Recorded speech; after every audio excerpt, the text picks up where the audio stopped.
दोस्तों, आज जो कॉमिक्स हम पढ़ेंगे उसका नाम है राम रहीम और इच्छाधारी नागिन। ये राम रहीम की कॉमिक्स है, तो पढ़ते हैं इसको, देखते हैं कैसी है।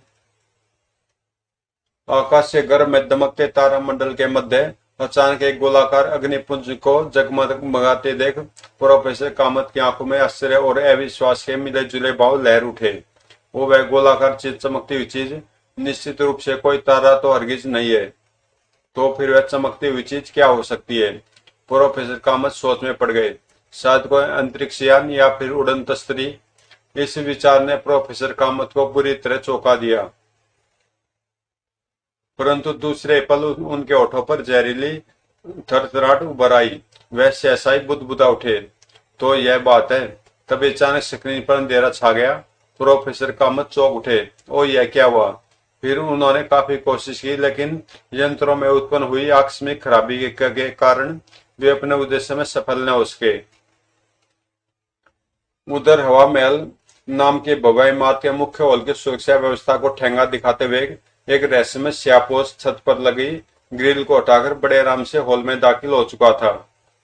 स्यापोस रस्सी छोड़ सदैव दबे कदमों से चलता हुआ उस शोकेस के निकट पहुंच गया, जिसमें वह अद्भुत मणि जगमगा रही थी।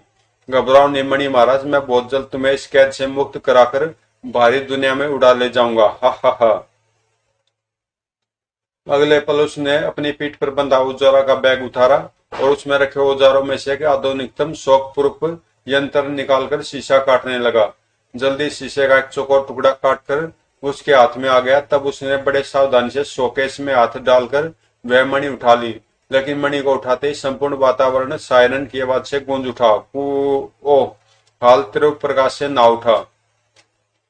खतरे का आभास होते ही श्यापोस ने अपना हाथ बड़ी सफाई से बाहर निकाला और फुर्ती से मणि अपनी पोशाक के भीतरी जेब के हवाले करते हुए छत में लटक रही रस्सी की तरफ लपका।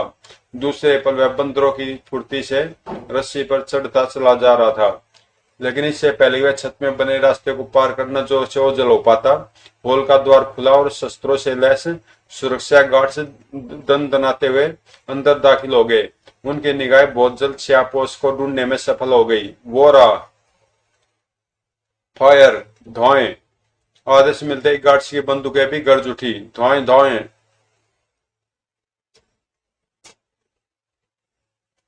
श्यापोस के शरीर से एक साथ कई गोलियां टकराई, परंतु उस पर गोलियों का कोई प्रभाव नहीं हुआ। जल्दी वह छत में बने रास्ते को पार कर गार्ड्स की नजरों से ओझल हो गया। सर, वह तो बच गया। निशाना तो मारा सही था, परंतु उस पर गोलियों का कोई असर नहीं हुआ। शायद उसने पोशाक के नीचे बुलेट प्रूफ जैकेट पहन रखी थी, लेकिन वह बचकर नहीं निकल पाएगा। सुरक्षा अधिकारी का कहना गलत नहीं था। सायरन की आवाज सुनते सुरक्षाकर्मी अलर्ट हो चुके थे। हवा महल के अंदर और बाहर तैनात सारे सुरक्षाकर्मी शिकारी कुत्तों की तरह श्यापोस की तलाश में घूमते नजर आ रहे थे। तभी सड़क पर घूम रहे गार्ड्स में से एक गार्ड की नजर अचानक जैसे आकाश की तरफ उठी।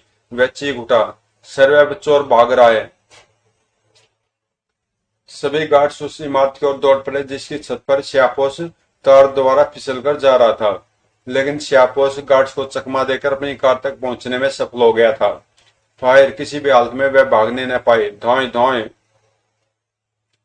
जब तक गार्ड्स ने पोजीशन लेकर फायरिंग शुरू की, कार स्टार्ट होकर बंदूक से छूटी गोली की तरह दौड़ती हुई नजरों से ओझल हो गई। धौएं, धौएं, धौएं! कार के ओझल होते सुरक्षा अधिकारी ने वायरलेस पर पुलिस कंट्रोल रूम को कार के नंबर, मॉडल और उसकी दिशा की जानकारी दे दी। अतः तुरंत ही शहर से बाहर आने वाली सड़कों की नाकेबंदी कर दी गई। हुक्म हुआ, कोई भी वाहन पूरी जांच पड़ताल के बिना न जाने पाए। कार का मॉडल, रंग तथा अपराधी का हुलिया मैं पहले ही बयान कर चुका हूं। किसी तरह की लापरवाही नहीं होनी चाहिए। जी जनाब। दूसरी तरफ पुलिस की जीपें उस कार की तलाश में शहर की सड़कों पर घूम रही थी। उधर एक पोस्ट कॉलोनी के बंगले के ड्राइंग रूम में तीन आदमी बड़ी बेचैनी से किसी का इंतजार कर रहे थे। डॉक्टर, तुम्हारा क्या ख्याल है? क्या बलदेव उस मणि को उड़ाने में सफल हो जाएगा? बेशक आज तक वह अपने मकसद में कभी नाकामयाब होकर नहीं लौटा। अगर बलदेव मणि ले आए तो हमारे वैरे नहरे हो जाएंगे। 10 करोड़ यानी 2.5 करोड़ हम चारों की जेब में होंगे। वो तो ठीक है साकाल। लेकिन तुम मिस्टर मोंगूस की चेतावनी को क्यों भूल रहे हो? मुझे याद है मिस्टर मोंगूस ने यही कहा था कि अगर हम मणि उस तक पहुंचाने में असफल रहे तो 10 करोड़ तो हाथ से जाएंगे, साथ में हमें अपनी जानों से भी हाथ धोने पड़ेंगे। अरे भाई, बलदेव के असफल होने का तो सवाल ही नहीं उठता है। तुम लोग नाक परेशान हो रहे हो। मेरे ख्याल से हमें खाली समय गुजारने का कोई दूसरा तरीका अपनाना चाहिए। तुम ठीक कह रहे हो डॉक्टर, अगर हम इसी तरह बहस में उलझे रहे तो अपना दिमाग खराब कर लेंगे। तो फिर टीवी ऑन कर दो, इस समय लेट नाइट अंग्रेजी फिल्म आ रही होगी। गुड। इतना कह घाट के आगे बढ़ा और टीवी ऑन कर सोफे पर जा बैठा। टीवी पर अंग्रेजी अंग्रेजी फिल्म दिखाई जा रही थी। वे तीनों फिल्म का आनंद लेने लगे। अचानक फिल्म का प्रसारण रुक गया और स्क्रीन पर जानी पहचानी अनाउंसर का चेहरा नजर आने लगा। यह क्या हुआ? रुकावट? और क्या होगा? हा हा हा। तभी वातावरण में अनाउंसर की एक गंभीर आवाज गूंज उठी। एक आवश्यक सूचना। अनाउंसर ने कहना शुरू किया। पुलिस सूत्रों के अनुसार रात करीब 11 बजे एक रहस्यमय चोर हवा महल से बेशकीमती मणि को चुरा ले जाने में सफल हो गया है। वो मारा, मैं ना कहता था बलदेव अपना काम बखूबी कर लाएगा। ठहरो डॉक्टर, पूरी बात सुने दो। अनाउंसर आगे कह रही थी। समस्त सुरक्षा प्रबंधों के बावजूद चोर भागने में सफल हो गया था, लेकिन पुलिस उस कार को ढूंढने में सफल हो गई जिसमें चोर भाग रहा था। पुलिस ने कार का पीछा किया और शहर के उत्तरी बाहरी जंगली इलाके के पास फायरिंग के दौरान वह कार एक पेड़ से जा टकराई। लेकिन इससे पहले ही पुलिस चोर को पकड़ पाती, चोर जंगल में जा घुसा और एक बार फिर पुलिस की गिरफ्त में आने से रह गया। पुलिस जंगल में सरगर्मी से चोर को ढूंढ रही है। पुलिस को विश्वास है कि चोर बुरी तरह घायल है और ज्यादा दूर नहीं जा पाएगा। फिर भी जनता से अनुरोध किया जाता है कि अगर जंगल के आसपास बस्ती बस्ती में या सड़क पर कोई घायल संदिग्ध व्यक्ति नजर आए तो तुरंत पुलिस को सूचना दे। चोर को पकड़वाने या उसके बारे में सही सूचना देने वाले को नगद इनाम और पुलिस प्रशंसित पत्र प्रदान किया जाएगा। सूचना खत्म हुई। Oh shit. फिर डॉक्टर ने गुस्से से तमतमाते हुए गुलदस्ता उठाकर टीवी पर दे मारा। स्क्रीन का शीशा टूटकर बिखर गया। Damn it. टीवी पर गुस्सा उतारने से क्या होगा डॉक्टर? ठक छन। यह तो अच्छा हुआ मैं समय पर सही जानकारी मिल गई। अब हमें कुछ करना चाहिए। Okay, get ready. हमें बलदेव की मदद के लिए फौरन वहां पहुंचना चाहिए। लेकिन वहां तो पुलिस होगी, क्या हम उसकी मदद कर पाएंगे?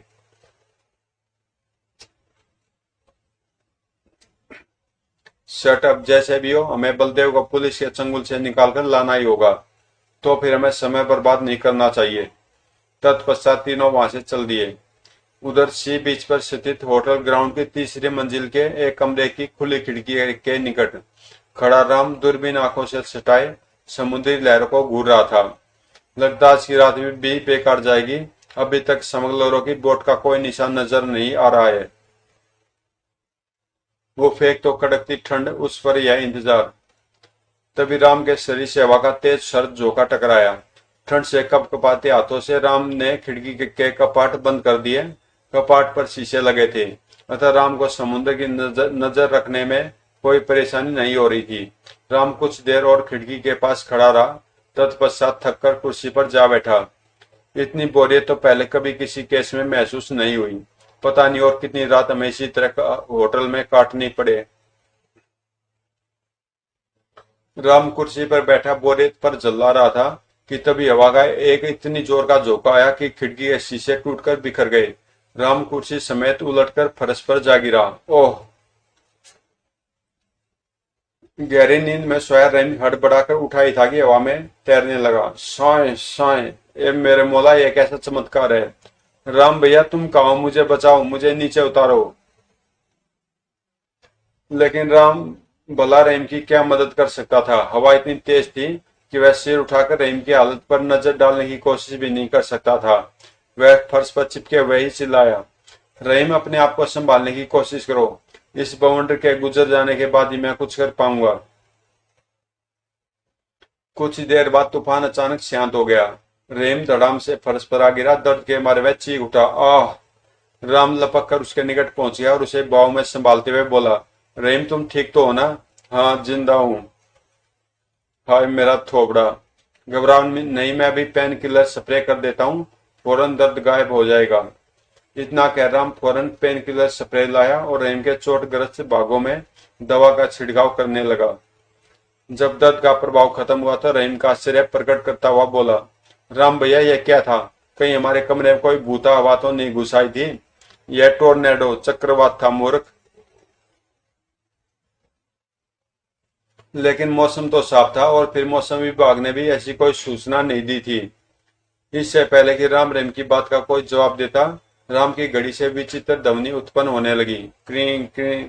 वो शायद हमसे चीप बात करना चाहते हैं, जरूर कोई खासी बात होगी। राम घड़ी की चाबी कोयरेल की तरह खींचते हुए तत्परता से बोला, hello Ram reporting sir, over. Chief calling Ram, तुम रहीम के साथ फौरन हेडक्वार्टर चले आओ, मैं तुम लोगों का इंतजार कर रहा हूं, ओवर। लेकिन सर आपने तो हमें स्मगलरों को पकड़ने का केस सौंपा रखा है। फॉरगेट दैट, अब तुम्हें इस केस पर काम करने की जरूरत नहीं है।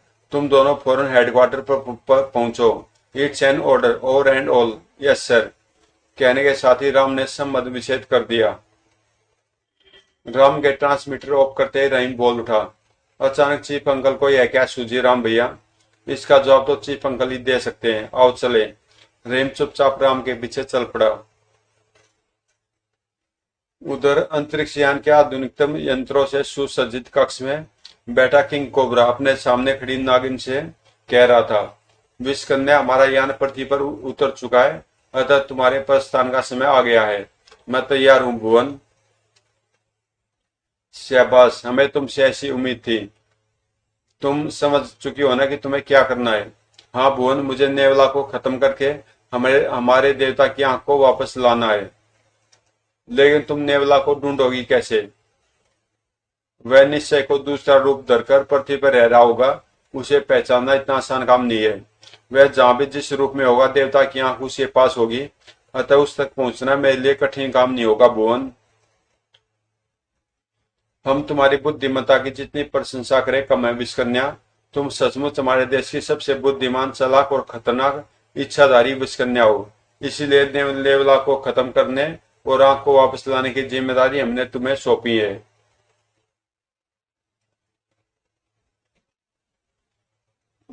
और ध्यान रहे कि इस बात की उसे भनक नहीं लगनी चाहिए कि उसे ढूंढते हुए पृथ्वी पर हम पहुंच चुके हैं। उसका पता लगाने में हमें 5 वर्ष बीत गए। अगर वह फिर भाग निकला तो और पता नहीं कितने वर्ष उसे ढूंढने में लग जाए। अब निश्चिंत रहिए भुवन, मैं नेवला को बस निकलने का मौका नहीं दूंगी। उसकी मृत्यु निश्चित है भुवन। हाँ, नेवला की मृत्यु हमारे देश की सुरक्षा के लिए अति आवश्यक हो गई है। अगर वह जीवित रहा तो फिर से शक्ति जुटाकर हमारे देश पर हमला करेगा। हमारी कैद से फरार होने के बाद वह हमारी आंतरिक अवस्था और शक्ति की पूरी जानकारी प्राप्त कर चुका होगा, अतः अगली बार उसे युद्ध में हराना मुश्किल हो जाएगा। मैं इन सभी पहलुओं पर पहले विचार कर चुकी हूँ भुवन, इसलिए आपसे अनुरोध करती हूँ कि आप इस यान को वापस ले जाएं, क्योंकि यहाँ रहने से यान की उपस्थिति पृथ्वीवासियों और नेवला से छुपी नहीं रहेगी। घबराओ नहीं विश्वकन्या, हमारे यान की जानकारी किसको नहीं हो सकती, क्योंकि पृथ्वी कक्ष में प्रवेश करने से पहले ही हमने यान को अदृश्य कवच से ढक दिया था। यह तो आपने बहुत अच्छा किया भुवन। ठीक है, तुम जा सकते हो, परंतु अपने मकसद में कामयाब होते मैं सूचित करना मत भूलना। अब मुझे जाने की अनुमति दीजिए। अवश्य भुवन। और उसके बाद भुवन ने अपनी स्वीकृति जारी की थी कि पूरा कमरा रोशनी एक रोशनी में ना उठा और इच्छादायी नागिन वहां से चल पड़ी। दोस्तों सॉरी, यहाँ पर दिखाई नहीं पड़ रहा क्या लिखा है। उधर बलदेव एक मोटे पेड़ के तने के सहारे बैठा अपने जख्मों में उठ रही ठिस को बर्दाश्त करने की कोशिश करते हुए सोच रहा था, मेरे पैर जवाब दे चुके हैं, पुलिस मुझे जरूर पकड़ लेगी। अगर मैं पकड़ा गया तो मणि भी हाथ से निकल जाएगी, क्यों न मैं मणि को कहीं छुपा दूं। इस विचार के दिमाग में आते बलदेव की निगाहें किसी उपयुक्त स्थान की तलाश में भटकने लगी। जल्दी उसे पेट में बनी खो नजर आ गई। हाँ, यही जगह ठीक है। फिर उसने चौकोर डिबिया में बंद मणि को उस खो में डाल दिया और अपनी जेब से डायरी निकालकर एक पेज में उस स्थान का नक्शा बनाने लगा। नक्शा बनाने के बाद वह पेज फाड़कर अपने बालों की बिग में रख रहा था कि कुत्तों के भौंकने की आवाज उसके कानों में सुनाई दी। वह चौंक उठा। वो कुत्ते शायद मेरी गंध सूंघते हुए इसी तरफ आ रहे हैं। मुझे फौरन यहाँ से हट जाना चाहिए। खतरे का आभास होते ही बलदेव विग पहनकर पूरा सांस बटोर कर उठा और विपरीत दिशा में बढ़ने लगा। लेकिन अभी वह थोड़ी दूर गया था कि अचानक उसकी नजर सामने कुंडली मारे बैठे नागिन पर पड़ी। वह भय से चीख उठा, बचाओ। दूसरे पल उसके पैरों में न जाने कहां से इतनी शक्ति आ गई कि वह अंधाधुंध पहाड़ी की ओर भागने लग गया। पहाड़ी के कगार पर पहुंचे वह रुक गया। अपनी उखड़ी हुई सांसों पर काबू पाने के बाद वह जैसे ही मुड़ा, उसके मुंह से चीख निकल गई, नहीं। फिर इससे पहले कि बलदेव अपने ऊपर काबू कर पाता, दूर अंधेरे से गोली चली और उसके भेजे में समा गई। धाएं। आह। बलदेव लड़खड़ाकर वहीं ढेर हो गया। बलदेव के गिरते नागिन की आंखें अचानक नीले अंगार की तरह दहक उठी। फिस फिस। दूसरे पल नागिन बलदेव का रूप धारण कर चुकी थी। इस मानव के शरीर से देवता की आंख के स्पर्श की गंध आ रही है। अवश्य इसका नेवला से कोई संबंध है। अब मैं नेवला तक आसानी से पहुंच जाऊंगी। पर इससे पहले कि नेवला के साथी यहाँ पहुंचे, मुझे इस मानव के शरीर को यहाँ से हटा देना चाहिए। इस सोच के मन में आती नागिन ने बलदेव के शरीर को पैर से ढेलकर पहाड़ी के ढलान पर लुढ़का दिया और स्वयं उस दिशा में बढ़ने लगी जिधर से बलदेव आया था। पर अभी वह थोड़ी दूर गई थी कि पुलिस के जासूस कुत्ते उसका रास्ता रोककर गुर्राने लगे। गुर्र गुर्र। ओह। इससे पहले कि नागिन कुत्तों को रास्ते से हटाने का प्रयास करती, पुलिस के सशस्त्र जवानों ने उसे बंदूकों के निशाने पर ले लिया। इंस्पेक्टर खान बलदेव के सामने प्रकट होते हुए कड़क कर बोले, खबरदार कोई गलत हरकत की तो बेमौत मारे जाओगे। तुम्हारी भलाई इसी में है कि चुपचाप हमारे साथ चले चलो। ओह। इंस्पेक्टर खान की धमकी सुन बलदेव उर्फ नागिन का मस्तिष्क तुरंत सक्रिय हो उठा। अगर ये नेवला के साथी हैं तो ये मुझे उसी के पास ले जाएंगे। मुझे इनका विरोध नहीं करना चाहिए। यह सोच विस्कन्या ने तुरंत समर्पण कर दिया। इंस्पेक्टर खान बलदेव को गिरफ्तार कर अपने साथियों के साथ थाने की ओर चल पड़ा। वह बहुत खुश था। आखिर चोर मेरी पकड़ में आ ही गया। मेरी सफलता से खुश होकर आईजी साहब मेरी तरक्की जरूर कर देंगे। हा हा हा। कैदी बलदेव की असलियत से बेखबर इंस्पेक्टर खान यह सोच भी नहीं सकता था कि जिस चोर की उसे तलाश थी वह पहाड़ी के नीचे से गुजरने वाली सड़क पर पड़ा अंतिम सांसें गिन रहा था। आने वाली वैन बलदेव के समीप आकर रुक गई। वैन से उतरने वाले और कोई डॉक्टर और उसके साथी थे। डॉक्टर ने जैसे बलदेव के औंधे पड़े शरीर को सीधा किया, गाटके और साकाल चीख पड़े, यह तो बलदेव है। शायद मर चुका। इसकी तलाशी लो, मनीष के पास ही होगी। बकवास बंद करो, यह जगह खतरे से खाली नहीं है। चलो, हमें यहाँ से फौरन चल देना चाहिए।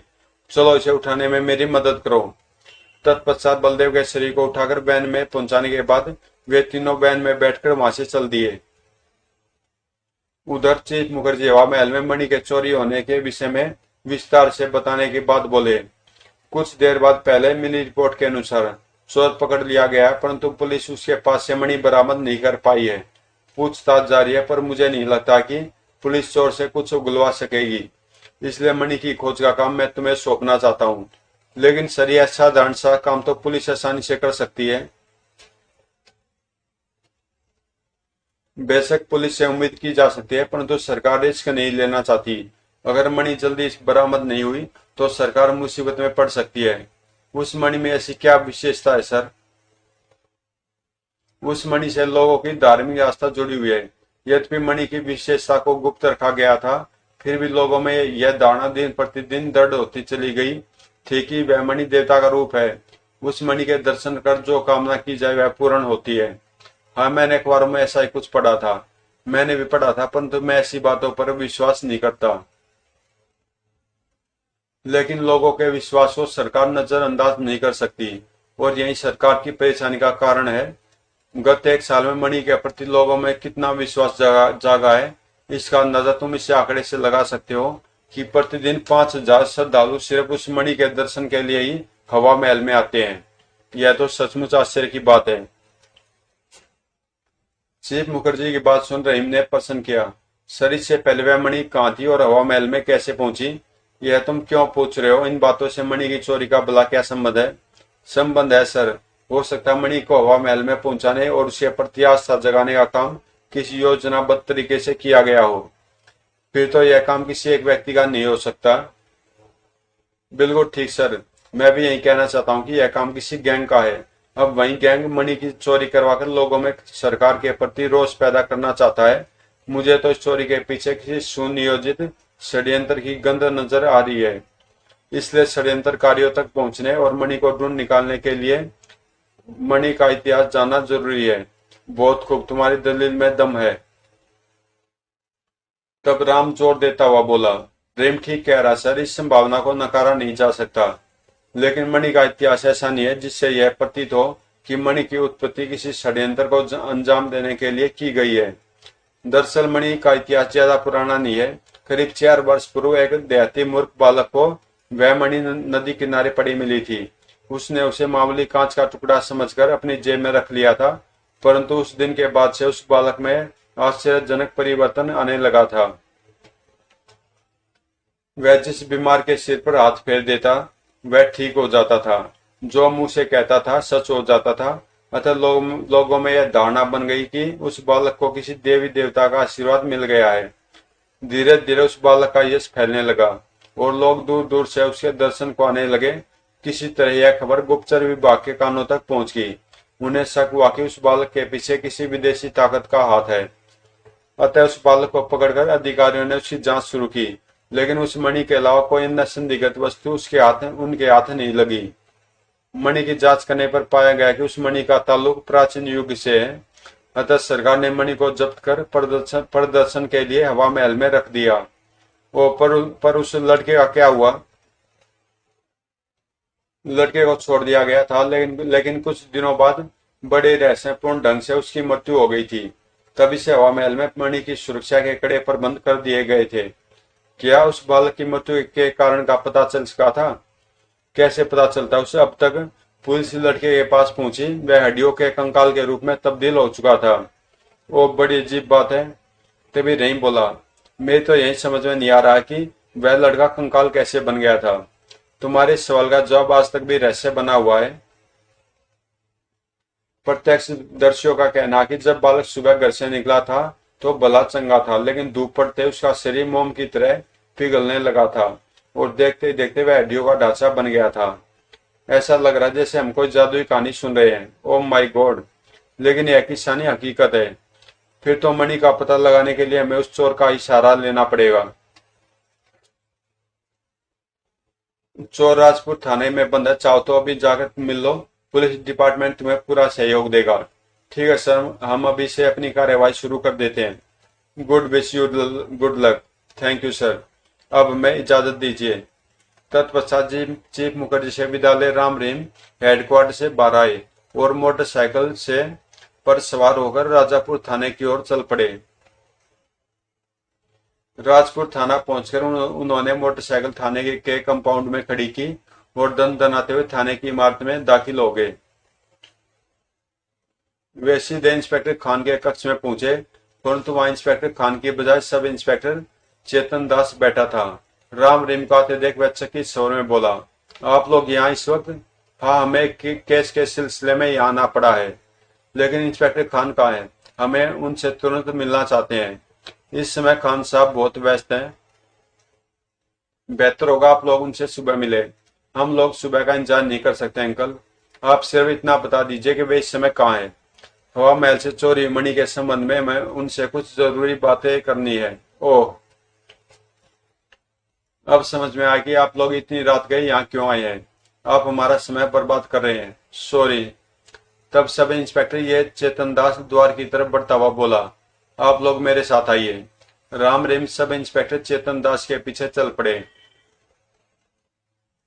कक्ष से निकलकर जब वे लंबी गैलरी में पहुंचे तो चेतन दास खामोशी तोड़ते हुए बोला, दरअसल साहब इस समय टॉर्चर रूम में है और उनका सख्त आदेश था कि उन्हें हरगिज डिस्टर्ब न किया जाए।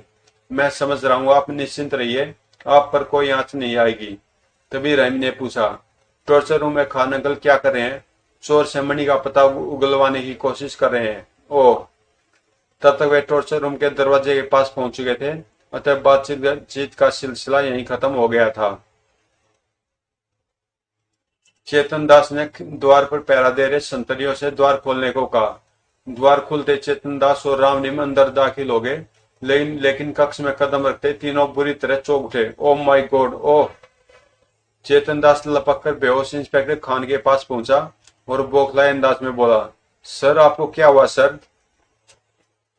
ठीक उसी वक्त राम की नजर लोहे की सलाखों युक्त रोशनदान से रेंगकर बाहर जाते काले कोबरा पर पड़ गई। वह चीखा, सांप!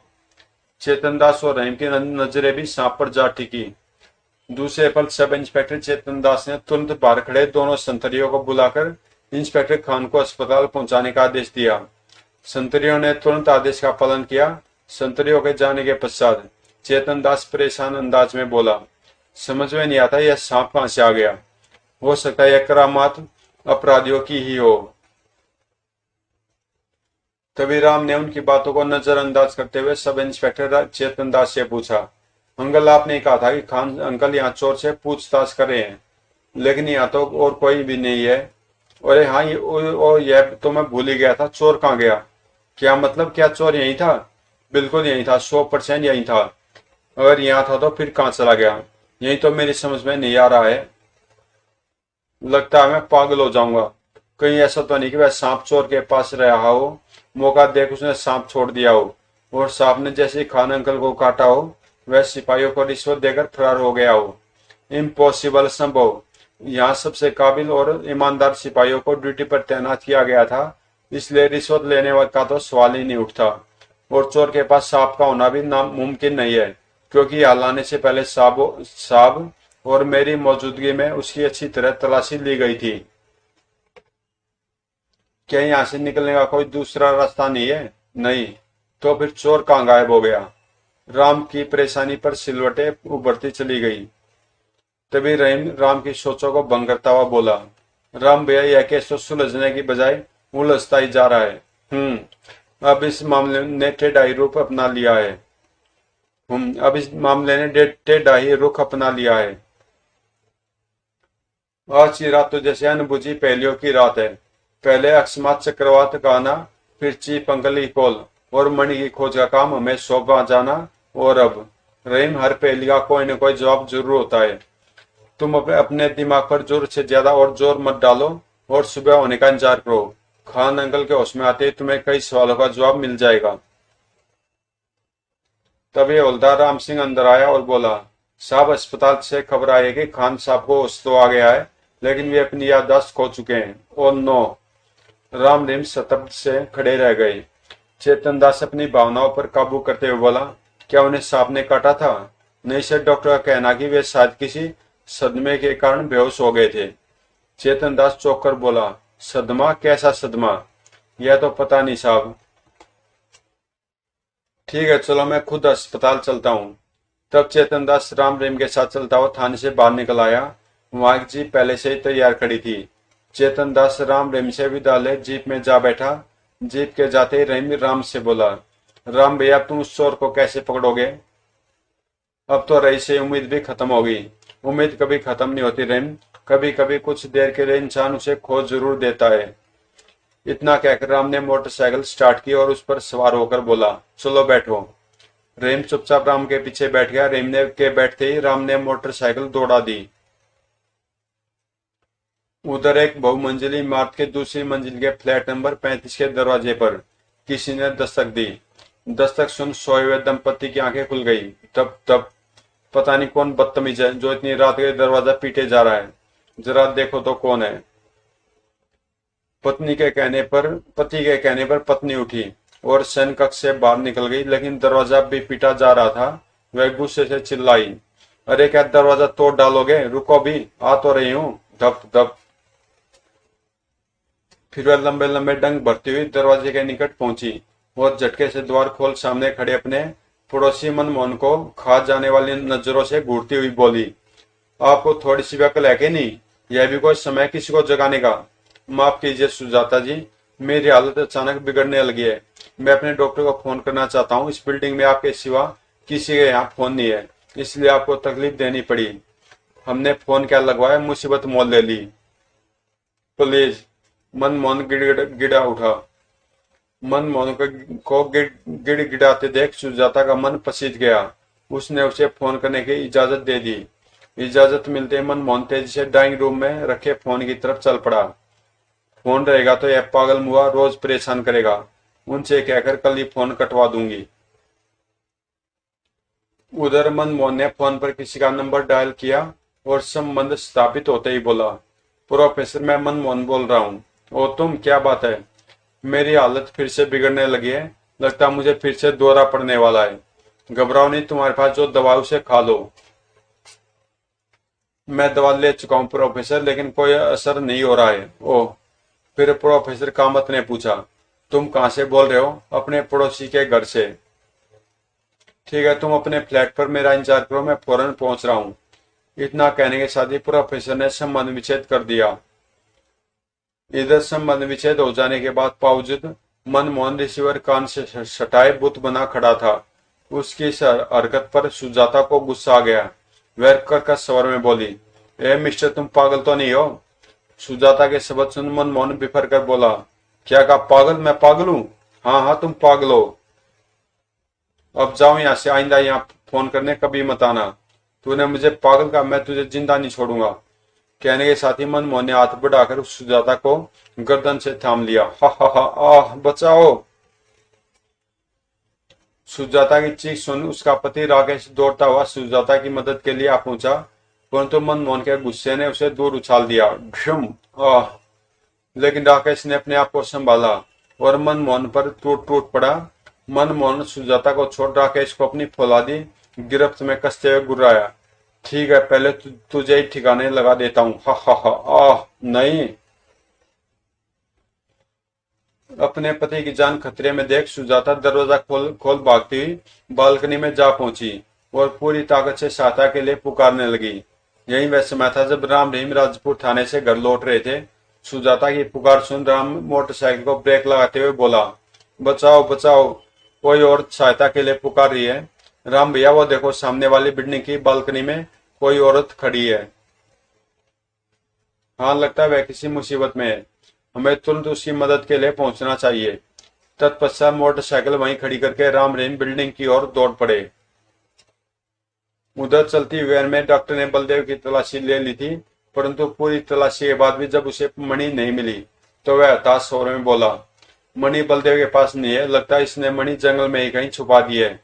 और फिर तो बलदेव ही बता सकता है कि मणि कहाँ है। लेकिन अगर बलदेव मर गया तो मणि भी हमारे हाथ से निकल जाएगी, फिर तो हम भी नहीं बच पाएंगे। Shut up. गरजते हुए साकाल ने ब्रेक लगाकर वैन रोक दी। फिर पलटकर डॉक्टर से बोला, डॉक्टर तुम कुछ करो, बलदेव का जिंदा रहना आवश्यक है। गोली इसके सिर में लगी है, सांस रुक रुक कर चल रही है। यह कभी भी गार्ड के डॉक्टर की बात काटते हुए बोला, नहीं डॉक्टर, आगे कुछ मत कहो, लेकिन हमें बातों में समय बर्बाद करने की बजाय इसे अस्पताल ले चलना चाहिए। तुम्हारा दिमाग खराब हो गया। तुम अच्छी तरह जानते हो कि हम बलदेव को अस्पताल नहीं ले जा सकते, लेकिन बलदेव को बचाना बहुत जरूरी है। डॉक्टर तुम ही बताओ, अब हम क्या करें? मेरे ख्याल से मैं फौरन मिस्टर मोंगूस से मिलकर उसे सारी बात बता देनी चाहिए। वह स्वयं ही कोई रास्ता बताएगा। हाँ यह ठीक है, गुड। कहने के साथ ही साकाल ने वैन स्टार्ट करके तेजी से दौड़ा दी। क्या बलदेव बच पाया? क्या डॉक्टर और उसके साथी मणि का पता जान सके? राम रहीम सुजाता और उसके पति की रक्षा कर सके? मनमोहन पर पागलपन का दौरा क्यों पड़ा था? मिस्टर मोंगूस कौन था? मणि क्यों पाना चाहता था? राम रहीम मणि का पता लगा सके? नेवला कौन था? क्या इच्छाधारी नागिन नेवला को मारकर अपने देवता की आंख हासिल कर सकी? आखिर मणि किसके हाथ आई? इन सवालों का जवाब जानने के लिए तो दोस्तों इसका सेकेंड पार्ट है, इच्छाधारी नागिन और शैतान नेवला। तो अगर कॉमिक्स आपको अच्छी लगी तो आप प्लीज चैनल को सब्सक्राइब कर देना और मिलते हैं इसके सेकंड पार्ट में, इच्छाधारी नागिन और शैतान नेवला में।